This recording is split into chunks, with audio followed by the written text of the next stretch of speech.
Would you like to know what the key shortcoming, the key flaw of Jordan Peterson's self-authoring program is? Then listen to this entire video where I explain how the future authoring section of the program does not deliver what you expect it delivers and how it is actually misleading in some way. So before we get into this video, please give it a thumbs up and subscribe to my channel if you'd like to learn more about self-development, dating, Jungian psychology, and how to reduce suffering in life. Let's get into it. So the self-authoring program entails a key flaw, which I think reduces the effectiveness of the program, specifically in the future authoring section, which I will get to in a second. So for those who don't know, this is a program created by Dr. Jordan Peterson, which aims at helping you articulate your self-image, the idea of who you are in your mind, and also what you orient yourself in life towards, the goals you have. So I have done the present authoring program, which I'll get to in a second, and the future authoring program. So the excellent part of the program, one needs to say there are definite benefits to doing the program. So the excellent part of it is that it encourages you to articulate your thoughts clearly. The benefit of that is enormous. You know, when we think of thoughts in our brain, the thoughts are cloudy and unclear. The thoughts rush around in a chaotic manner, which makes it tricky to have a constructive overview of them. And a lot of our thoughts entail problems. You know, we have thoughts on how we try to think of how to solve problems we face in life. But you need to formulate the problems clearly in order to solve them. It is far easier and more effective to write out your thoughts into an external storage place like a journal or a document or just any sort of piece of paper, and then that allows you to determine the root of your problem and what the root constitutes. And that is the benefit of the self-authoring program, because it helps you formulate clearly what's going on in your head.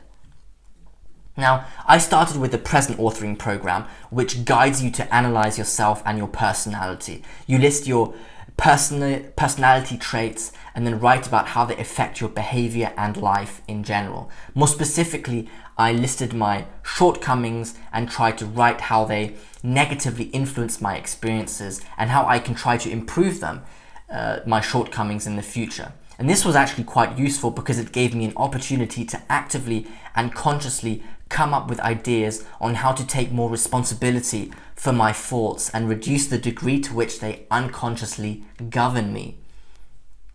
Okay, so let's get to the problem of the future authoring program.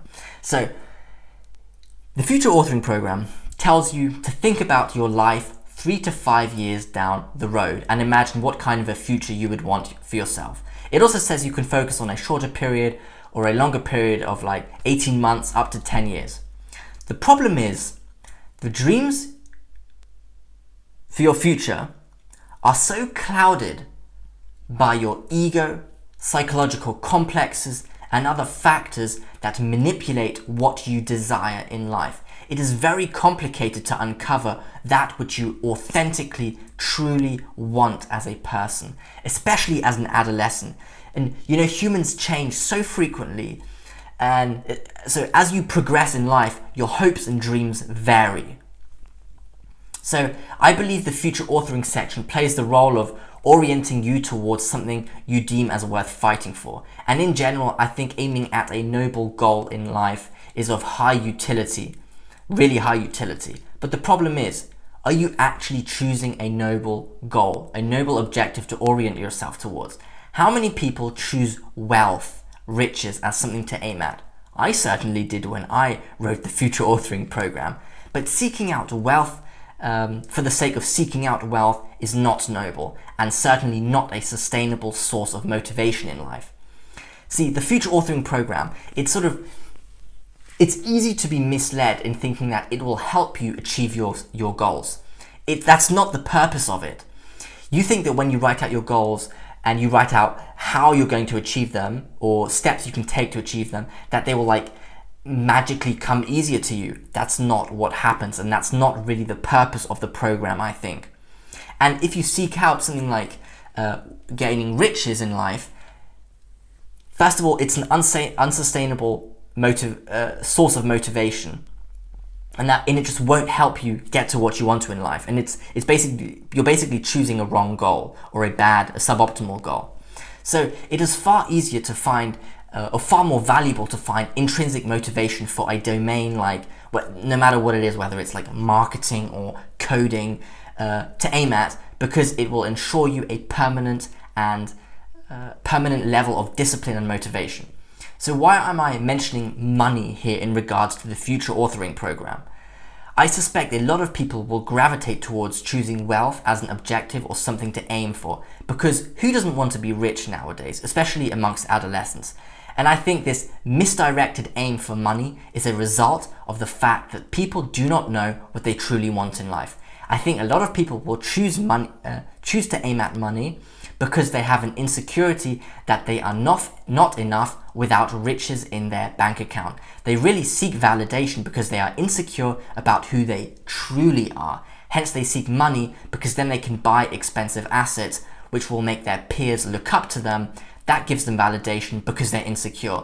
But if they continue to go down that path of chasing wealth, they will always be insecure because they're never fixing the problem, which is that they don't feel like they're enough. All they do with chasing money is try to resolve the symptoms of the problem, which is their feeling of inferiority, and not the root of the problem. Besides, in the Bible, there's the quote, the love of money is the root of all evil. I don't know what that specifically means, or why it is the root of all evil, but the fact that the Bible says that might indicate something. And so many people will choose wealth as a goal in the future authoring program because they just don't know what they want, and they gravitate to something like that because they have an ego which is trying to defend their insecurities. It's like a shield, and then that manipulates what they aim at in life, and that's a suboptimal aim, I think. So the problem with the future authoring program is that it tries to get you to focus on a goal in life which will with almost certainty change in your life very quickly. Soon you will no longer have that goal. The reason is life is unfathomably complex. We do not comprehend how many variables are in the mix in our life, the amount of variables that are influencing us, let alone outside of us, but within ourselves. We are such complex beings. So, for example, you might walk out of your office one day or out of your home and you bump into someone, have a chat with them, and suddenly they give you a business opportunity, and then you go off with that, and that completely turns your life around by 180 degrees. It can happen so easily. A tiny little variable, like somebody bumping into you in the road, will change your life forever. And your goals will change within milliseconds. Hence, anchoring yourself in life with a handful of goals that you think will stick there for the next part of your life is just, or let alone for the rest of your life, let alone for the next few years, is very unlikely that they will stay the same. So choosing one goal in adolescence and retaining the same goal for the rest of your life rarely ever occurs with people. And I think if they do hold on to that goal, it is often, can easily be because they identify with the goal and they are afraid of letting go of it, because then they would not know who they are anymore, and that's quite frightening. So not even that, but just understanding what you really want is extremely complicated. So the upside of the future authoring program is just that it helps you articulate what you might want. And I know Jordan Peterson says that it's better to aim at something even if it's a bad aim. So don't use the self-authoring program with the expectation of boosting the probability of you actually achieving your goals in life and succeeding. The utility of the future authoring program lies more in that it makes you aware of the goals you have and try to focus on actually moving towards something in life, no matter what it really is. Hopefully, obviously, it should be a somewhat good objective, but that's really beside the point. The point is that you should have a trajectory that you are moving towards. Yes, and I know Jordan often says that they experimented with the future authoring program and deployed it at an undergraduate university course at university. Actually, the university where I studied at, Rotterdam School of Management, Erasmus University in the Netherlands.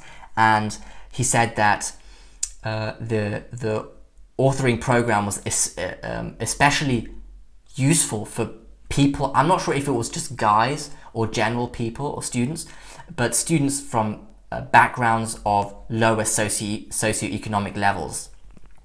So people who might have less guidance or access to resources in their years of adolescence. I don't know why this is the case, but I might suspect it's that they don't have a support network that encourages them to really aim high in life and actually aim towards something, and maybe they do not have the confidence or the belief that they are able to actually achieve great things because the people around them have not really achieved them in their eyes.